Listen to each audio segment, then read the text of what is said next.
1978 میں تہران کے ہوٹل انٹرکنٹیننٹل کے بار میں اکیلے بیٹھے ہوئے مجھے کندھے پر ایک ہلکی سی تھپکی محسوس ہوئی۔ میں نے مڑ کر دیکھا تو ایک بھاری بھرکم ایرانی شخص کاروباری لباس میں کھڑا تھا۔ جان پرکنس، کیا تم مجھے نہیں پہچانتے؟ یہ سابق فٹ بال کھلاڑی کا وزن بہت بڑھ گیا تھا لیکن اس کی آواز صاف تھی۔ فرحات کو میں نے ایک دہائی سے نہیں دیکھا تھا۔ ہم ساتھ بیٹھ گئے۔ یہ واضح تھا کہ وہ میرے بارے میں سب کچھ جانتا تھا لیکن اپنے کام کے بارے میں زیادہ بتانا نہیں چاہتا تھا۔ اس نے مجھے بتایا کہ مجھے مک چھوڑنا ہوگا کیونکہ اسے یقینی بنانا تھا کہ کچھ برا ہونے والا ہے۔ میں نے فرض کیا کہ فرحات CIA کے لیے کام کرتا ہے۔ اس نے صاف صاف کہا، میں کل روم جا رہا ہوں، میرے والدین وہاں رہتے ہیں، میں نے تمہارے لیے ٹکٹ رکھا ہے۔ اس نے مجھے ایک ٹکٹ دیا۔ میں نے کچھ دیر اس پر شک نہیں کیا۔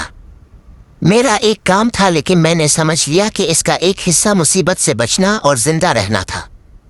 فرحات کے والدین روم میں تھے۔ اس کے والد ایک ریٹائرڈ ایرانی جنرل نے ایک بادشاہ کی جان بچائی تھی جب وہ قاتل کی گولی کے سامنے آ گئے تھے۔ انہوں نے کہا کہ پچھلے چند سالوں میں شاہ نے اپنا اصل چہرہ دکھایا ہے۔ جنرل نے مشرق وسطی میں نفرت کے لیے امریکہ کو مورد الزام ٹھہرایا اور پیش گوئی کی کہ شاہ چند ماہ میں چلا جائے گا۔ انہوں نے کہا، تم لوگوں نے مصدق کو ہٹایا اور بغاوت کے بیج بوئے۔ ہم نے اس وقت سمجھا کہ یہ ہوشیاری تھی۔ میں ان کے بیانات پر حیران رہ گیا۔ میں نے دوسروں سے بھی ایسی باتیں سنی تھیں لیکن اس شخص کے تبصروں نے اسے نئی اہمیت دی۔ ہم سمجھتے تھے کہ شاہ سیاسی طور پر ناقابل تصویر ہے کیونکہ وہ اپنے لوگوں کی اکثریت میں مقبول تھا۔ جنرل پختہ یقین رکھتے تھے شاہ گر جائے گا۔ انہوں نے سنجیدگی سے کہا اور پھر مزید کہا، یہ اس بات کی جھلک ہے کہ مسلم دنیا کہاں جا رہی ہے۔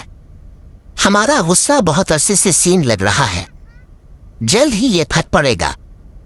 میں نے اسلامی جمہوریہ ایران کے رہنما کے بارے میں بہت کچھ سنا۔ فرحاد اور اس کے والد نے واضح کیا کہ وہ اس کے شیعہ نظریات کی حمایت نہیں کرتے لیکن وہ شاہ کے خلاف اس کی کامیابیوں سے متاثر تھے۔ انہوں نے بتایا کہ اس رہنما کا دیا گیا نام خدا سے متاثر تھا اور وہ 19ویں صدی میں تہران کے قریب ایک گاؤں میں پیدا ہوا تھا۔ 1950 کی دہائی کے اوائل میں وہ مصدق اور شاہ کے تنازعات میں شامل نہیں ہوا لیکن 1960 کی دہائی میں اس نے شاہ کی مخالفت کی اور اسے عراق بھیج دیا گیا۔ اس نے ایرانیوں کو خطوط اور ٹیپس بھیجے ان سے شاہ کو ہٹانے اور ایک دینی ریاست بنانے کی ترغیب دی۔ فرحاد اور اس کے والدین کے ساتھ رات کے کھانے کے 2 دن بعد ایران میں بم دھماکوں اور ہنگاموں نے ہلچل مچا دی۔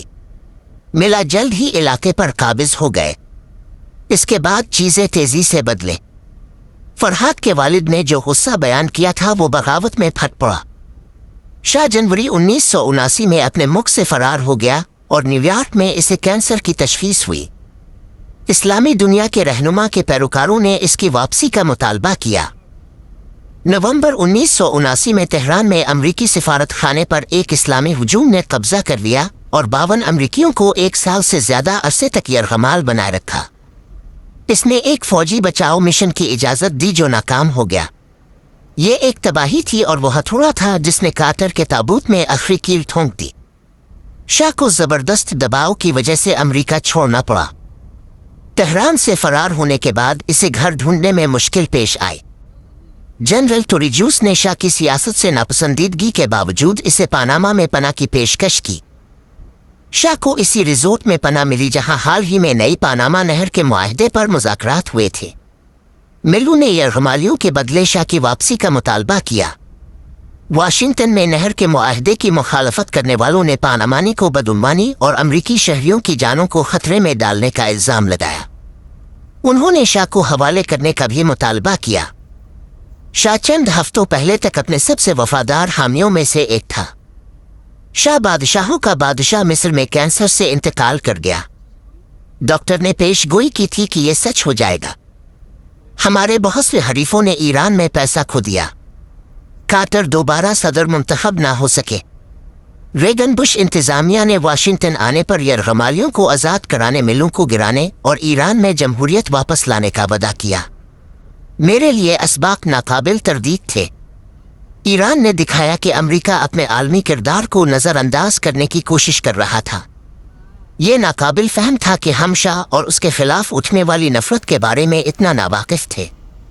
ہم جیسے کمپنیوں میں جن کے ایران میں دفاتر تھے کو کچھ پتہ نہیں تھا۔ مجھے یقین تھا کہ CIA اور NSA نے 1972 میں اس کے ساتھ میری ملاقات کے وقت وہی دیکھا تھا جو میں نے دیکھا تھا۔ کمیونٹی نے ہمیں آنکھیں بند کرنے کی ترغیب دی۔